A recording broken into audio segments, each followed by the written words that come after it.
नमस्कार। मैं डॉक्टर दिनेश चारण बीए प्रथम वर्ष के हिंदी साहित्य के प्रथम प्रश्न पत्र में आप सभी का स्वागत करता हूं। हम आधुनिक काव्य सोपान पुस्तक पढ़ रहे हैं और आज उसमें हम जिस कवि को पढ़ने वाले हैं उसका नाम है मैथिली शरण गुप्त। मैथिली शरण गुप्त की रचना साकेत, जो कि महाकाव्य है, उसमें से एक प्रसंग पढ़ेंगे चित्रकूट में राजसभा का। यह हमारे पाठ्यक्रम में शामिल है, चित्रकूट में राजसभा। हम उसी की चर्चा इस कक्षा में करेंगे।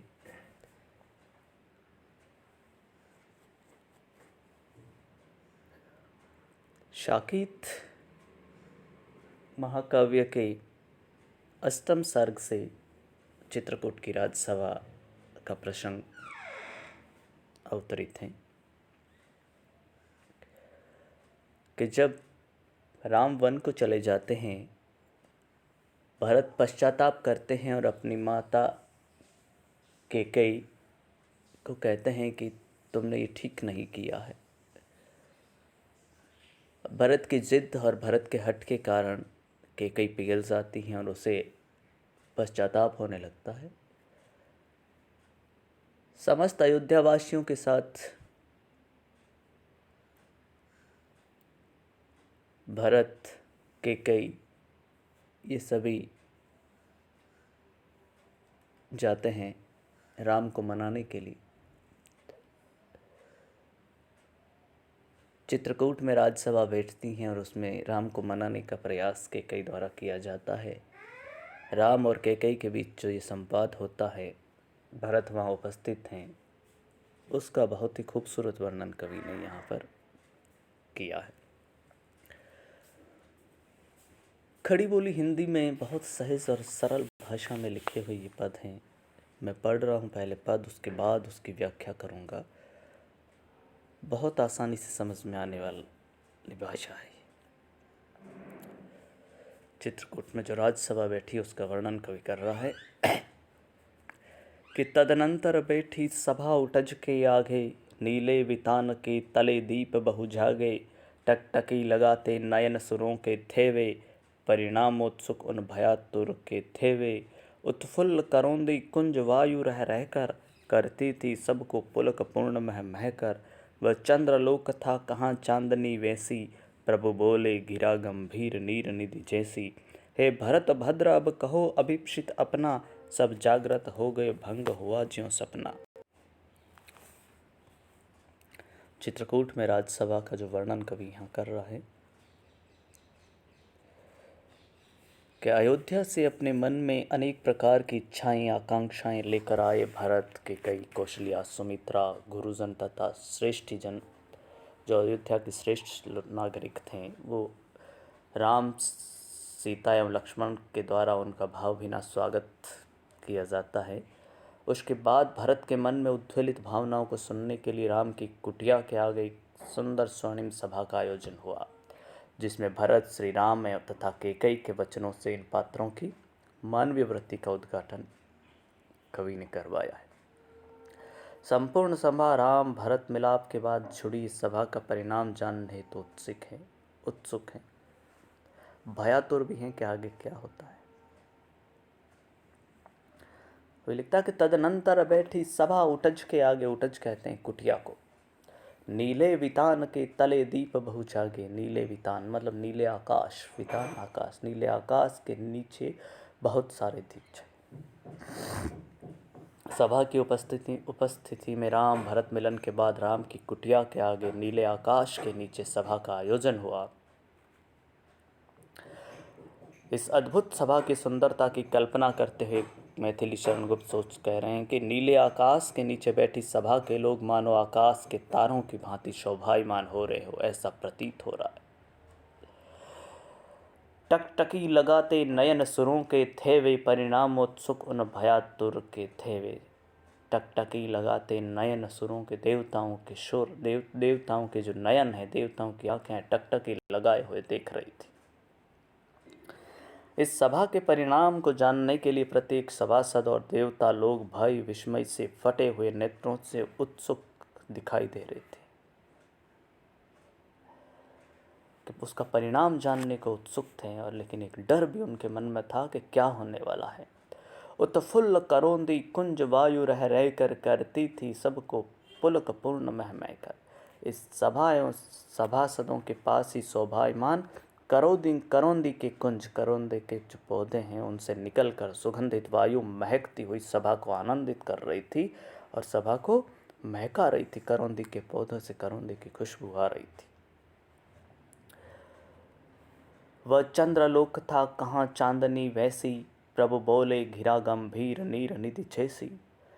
आकाश में चंद्रमा अपनी 16 कलाओं में खिला चांदनी छिटका रहा था, अर्थात उस रात्रि की चांदनी जैसी चांदनी अन्यत्र कहीं भी नहीं दिखती। उस सुंदर मनोहर वातावरण में भगवान श्री राम अपनी सागर जैसी गंभीर वाणी में बोले, प्रभु बोले घिरा गंभीर नीर निधि जैसी। नीर निधि समुद्र, समुद्र की जिस तरह से जो गंभीर आवाज़ होती है उसी तरह से प्रभु गंभीर होकर बोले, हे भरत भद्र अब कहो अभिप्सित अपना। अभिप्सित कहते हैं मनोकामना या इच्छा, कि हे भरत भद्र, हे भरत, हे भद्र, भरत मेरे श्रेष्ठ भाई, अब अपनी इच्छा बताओ कि क्या तुम्हारी अभिप्सा है, उसे प्रकट करो। सब जागृत हो गए, भंग हुआ ज्यों सपना। अचानक सौम्य वातावरण में राम की सौम्यता भरी गंभीर वाणी को सुनकर सभी सजग हो गए और सभी को क्षण भर ऐसे लगा जैसे सोते हुए अचानक स्वप्न भंग हो गया हो और वे जाग उठे हो, अर्थात सभी सचेत सावधान हो गए। चित्रकूट की राजसभा का ऐश्वर्यशाली चित्रण गुप्त जी ने वातावरण की गंभीरता के साथ किया है। प्रथम 2 पंक्तियों में उत्प्रेक्षा, जिसे रह कर मह कर में पुनरुक्ति प्रकाश, नीर निधि जैसी एवं भंग हुआ ज्यों सपना में उपमा और संपूर्ण पद में अनुप्रास अलंकार का सुंदर वर्णन किया है। तत्सम शब्दों की बहुलता के बावजूद भाषा भावानुकूल, सरस एवं सरल है। राम की वाणी में आदर्श एवं मर्यादा देखने को मिलती है और इस पद की जो भाषा है वो खड़ी बोली हिंदी है। बहुत सरल तरीके से गुप्त जी ने इसका वर्णन किया है, जहाँ भाषा को समझने में कहीं भी कठिनाई नहीं है। अगले पद में गुप्त जी कहते हैं कि हे आर्य रहा क्या भरत अभिप्सित अब भी, मिल गया अकंटक राज्य उसे जब तब भी।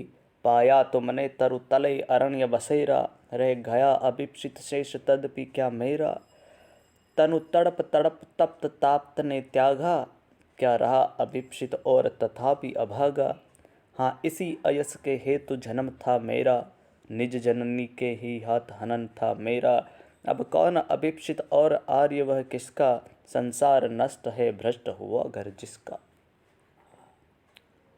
भरत ने जब ये बात राम से सुनी, राम जब उससे कहते हैं कि हे भरत अब तुम्हारी क्या अभिप्सा है, भरत अब तुम्हारी क्या इच्छा है, तो भरत कहता है कि चित्रकूट की राजसभा में सभी बैठे हैं और राम जब ये वृतांत आता है उसके बाद भरत उससे कहते हैं कि मेरी कोई इच्छा नहीं है, मेरी क्या इच्छा हो सकती है। हे आर्य रहा क्या भरत अभिप्सित अब भी। भरत कहते हैं हे आर्य, सभी में श्रेष्ठ राम, कि अब मेरी क्या अभिप्सा बाकी रह गई है। जो दुख है उस दुख को प्रकट कर रहे हैं भरत और कह रहे हैं आर्य रहा क्या भरत अभिप्सित अब भी भरत की कोई इच्छा बाकी रह गई है। मिल गया अकंटक राज्य उसे जब तब भी, जब मुझे अकंटक राज्य ही मिल गया तो अब मेरी क्या इच्छा कोई शेष रह गई है। पाया तुमने तरु तले अरण्य बसेरा, रह गया अभिप्सित शेष तदपि क्या मेरा। माता कैकेयी के छल से आपने वन वन भटकते हुए वृक्षों के नीचे बसेरा पाया, तरु यानी वृक्ष। इससे अधिक मेरी इच्छा और क्या हो सकती है। रह गया अभिप्सित शेष तदपि क्या मेरा, अब मेरी और क्या इच्छा बाकी बची हुई रह सकती है। भरत जो अपना दुख है उसको इस रूप में प्रकट करते हैं। और आगे कहते हैं कि तनु तड़प तड़प तप्त तात ने त्यागा, क्या रहा अभिप्सित और तथापि अभाव। पिता ने आपके विरह में तड़प तड़प कर प्राण त्याग दिए, शरीर त्याग दिया, क्या इस पर भी इस अभागे भरत के मन में कोई इच्छा बाकी रह गई है? अर्थात हे राम, अयोध्या का राजा बन जाने के बाद आपके वनों में वृक्षों के नीचे कुटिया बना लेने तथा पिताश्री द्वारा आपके विरह में तड़प तड़प कर प्राण त्याग देने के बाद मेरे इस तिरस्कृत जीवन में कुछ भी इच्छाएं शेष नहीं रह गई। सारी इच्छाएं पूर्ण हो गई हैं, अथवा मैं इन सभी घटनाओं के बाद इच्छा मांगने का अधिकारी नहीं रहा हूँ। आगे भरत कहते हैं कि हाँ, इसी अयस के हेतु जन्म था मेरा, निज जननी ही के हाथ हनन था मेरा। भरत आगे कहते हैं कि हे भ्राता, आपको वनवास देने, पिताश्री के देवलोक गमन के अपमान को कमाने के लिए ही शायद मेरा जन्म हुआ है। यही नहीं, अपनी ही माँ की कुमंत्रणा के कारण ये सब घटित हुआ है, तो उन्हीं के हाथों मुझे ये धिक्कारपूर्ण भावना सहनी पड़ रही है। अर्थात मेरी माँ ने ही मुझे इन बुरे कार्यों के लिए अपमानित तिरस्कृत करवाया है। कैकेयी ने जब राजा दशरथ से भरत के लिए राज और राम के लिए वनवास मांगा, और उसके कारण जब अपने वचनों से बंधे हुए राजा दशरथ ने कर दिया कि राम को 14 साल का वनवास और भरत को राजगद्दी मिले, और अत्यधिक दुखी होने के कारण राम के वियोग में दशरथ ने अपने प्राण त्याग दिए तड़प तड़प कर।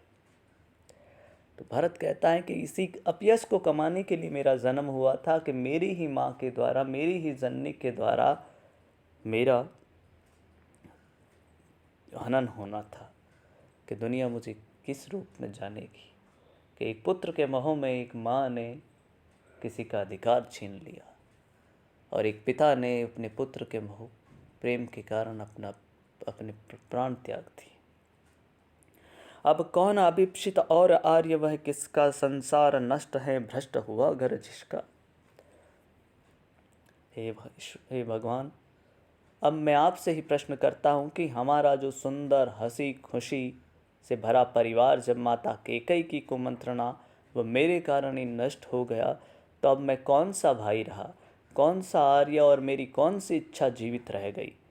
भरत सीधे शब्दों में कह रहे हैं कि अब हमारा घर ही नष्ट हो गया है, तो संसार में क्या शेष रह गया है, अब कुछ भी शेष नहीं रहा है। भरत के दुख को यहाँ कवि ने प्रकट किया है कि वो कितना दुखी हैं, कि उसे लगता है कि मेरा परिवार ही सब कुछ है जो नष्ट हो गया है, सिर्फ मेरी माँ की कुमंत्रणा के कारण ये हुआ है। भरत का निर्मल कलुषिता रहित सरल स्वभाव में स्वयं को उल्हा न देना कवि ने यहाँ दिखाया है। भरत के वचनों में राम के प्रति श्रद्धा भाव तथा माता कैकेयी के प्रति व्यंग्य की भावना निहित है। इस अवतरण की भाषा संस्कृतमयी सरल खड़ी बोली है, और अनुप्रास अलंकार का प्रयोग यहाँ पर हुआ है। पाया तुमने तरु तले अरण्य बसेरा, और तनु तड़प तड़प तप्त ताक तने त्यागा। इनमें हम देखते हैं कि वर्ण की आवृत्ति बार बार जिस रूप में हो रही है। पद की भाषा प्रश्न मूलक है, जहाँ कई बार प्रश्न किए जा रहे हैं भरत के द्वारा कि अब मेरा कौन सा अभिप्सित बचा है, अब मेरी क्या इच्छा बचे। जहाँ जहाँ प्रश्नवाचक चिन्ह लगे हुए हैं वहाँ सारे प्रश्न हैं। तो इससे हमें ये जाहिर होता है कि लगता है कि यानी ये जो प्रश्न यहाँ किए जा रहे हैं। तो भरत ने बहुत ही दुख प्रकट करते हुए, राम के प्रति श्रद्धा भाव रखते हुए अपनी बात यहाँ इस पद के अंदर कही है कि वो उन्हें दुख है, और जिस कारण से उन्हें ये सब कुछ सहना पड़ रहा है उसका भी वो कारण गिनाते कि मेरी माँ के हाथों ही मेरा ये निश्चिंत का। वो कहता है कि हाँ, इसी अयस के हेतु जन्म था मेरा, और निज जननी ही के हाथ हनन था मेरा। मतलब मेरी ही माँ के द्वारा ही मेरा ये हनन हुआ है, और इसी अपयश को कमाने के लिए मेरा जन्म हुआ है कि मेरे कारण मेरे बड़े भाई राम को वनवास मिला, जिससे राज्याधिकार मिला, उत्तराधिकारी होना था, और ये सब कुछ मेरे अभागे भाग्य में आया। इन पदों में अगर कुछ समझ में नहीं आया तो आप पुनः मुझसे पूछ सकते हैं। आज के लिए इतना ही। धन्यवाद।